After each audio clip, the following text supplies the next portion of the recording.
my son, he'll be 4 this month. He gets out of the vortex. He gets out of alignment a lot, and I go with him.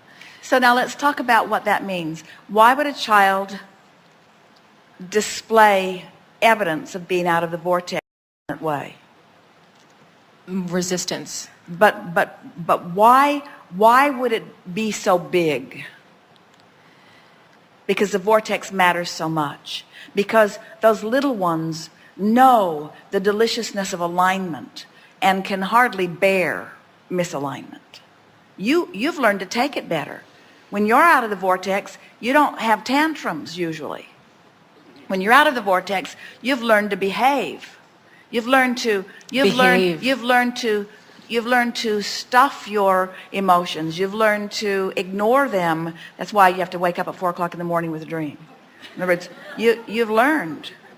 But your children have not become adept at that. So as parents in the vortex, you want to teach your child about the vortex. But only, that's why we say get in there yourself, because only a parent in the vortex can teach a child how to get into the vortex. So what you want to say, the first thing that happens is when you see your 4-year-old, almost 4-year-old out of the vortex, and you say, and it causes you to come out too, that's your first order of business. You want to be able to stay in the vortex no matter where your children are. Mm-hmm. And the thing that's interesting is when your children are adorable, they're the reason you go in the vortex. And so then you depend on them for in the vortex stuff. And then when they misbehave and you come out, then you little rat, I count on you for in the vortex, not out of the vortex. And what you want to do is become vortex independent from your children. You want to be able to be in the vortex whether they are or not. Because when you're in the vortex and your child is having a tantrum, it just looks like a step 1 experience for which you feel great appreciation. When you're out there, it looks like the reason you're out there for which you feel deep resentment. Mm-hmm.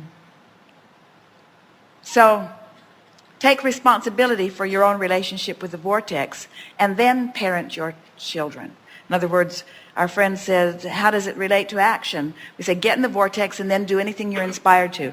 Get in the vortex and then follow the inspiration of parenting.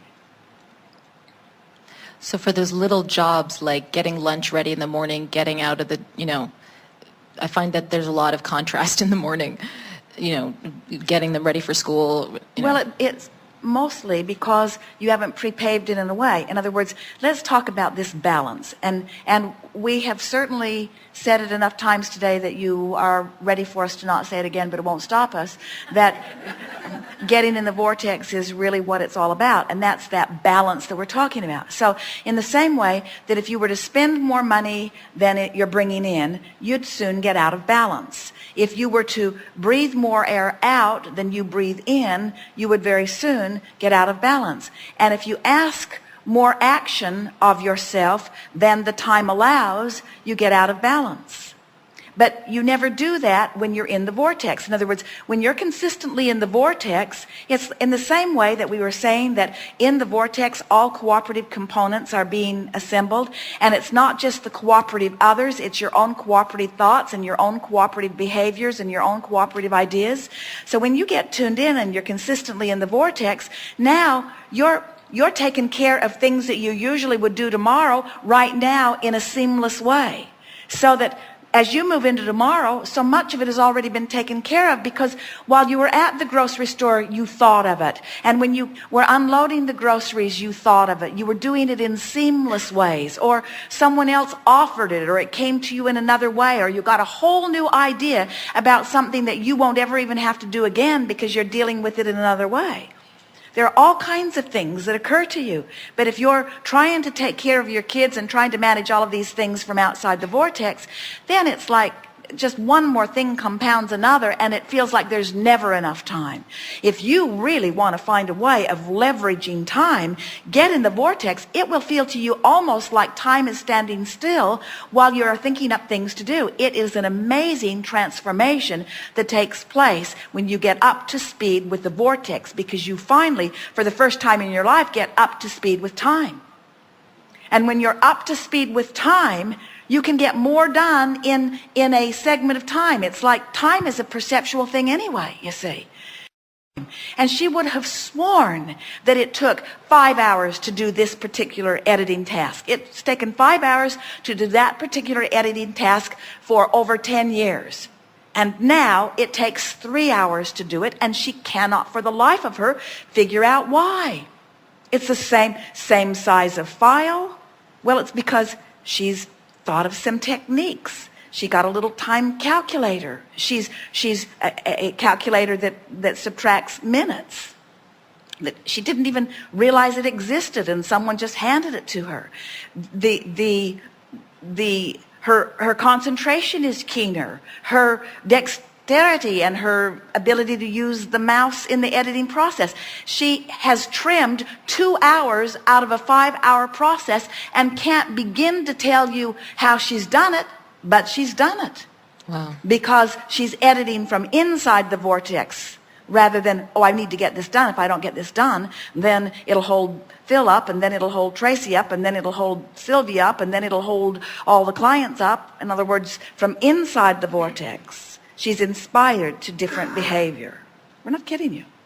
So inside the vortex, you catch up with time? Inside the vortex, as you get up to speed with who you are, you come into alignment with time, which means time slows down for you and gives you more opportunity to have more clear thoughts.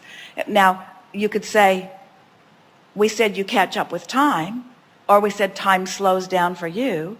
It's whichever way floats your cork, in other words, but the way it comes out is, in other words, do you ever find yourself saying, I'm too rushed to tell that person how I feel about them?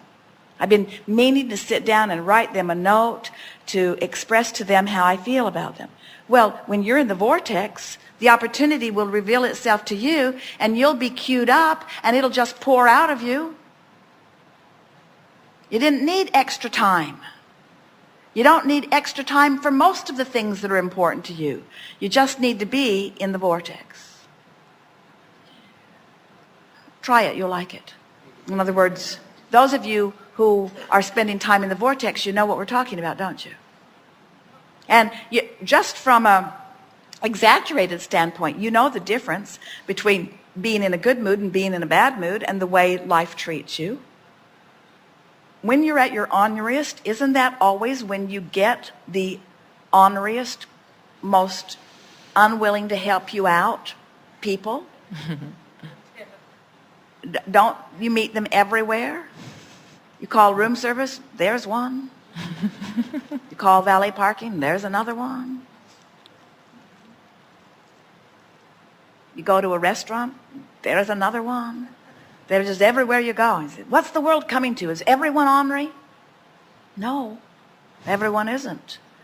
But you are a magnet to ornery when you're ornery. When you're in the vortex, you're a magnet to clear-minded. When you're in the vortex, you're a magnet to effective, efficient. When you're in the vortex, you're a magnet to good ideas, effective ideas.